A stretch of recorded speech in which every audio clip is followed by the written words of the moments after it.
Hello guys, morning po. Ito naman po gagawin natin ngayon sa araw na ito sa umaga. Ang exercise ng kanyang kamay na paralyzed. Pero hindi naman paralyzed, stroke nga, di ba? So, try natin mag-massage muna. Ang po umaga. Sa laki, medyo tikim-tikim lang. So, po kagigising lang. Time check is 9:45 po ng umaga. So, hindi pa siya kumakain pero nakaredy na yung kanyang pagkain. Yung una tulad kami yung mga daliri ng kamay niya para hindi masyadong manigas.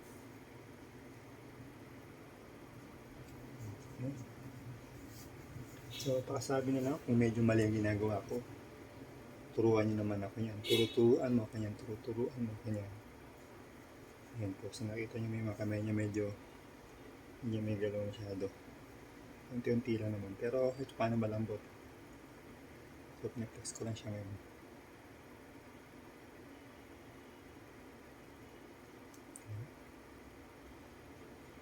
So, mag tayo sa pag-tipin ng mga nito. So, parang massage ito ko taas. Hila-hila.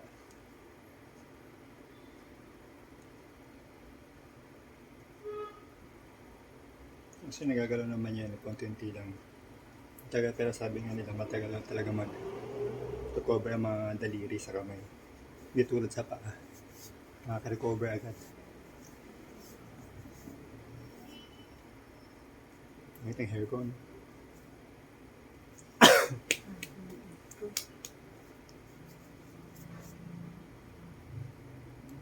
Guys, ito na natin. So, nakita nyo yung kamay niya, medyo nag-pose. Try natin ulit. Kita niyo ba?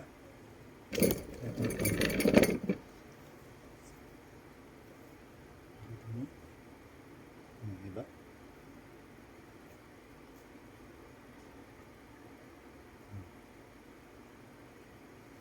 Palalambutin natin ulit yan.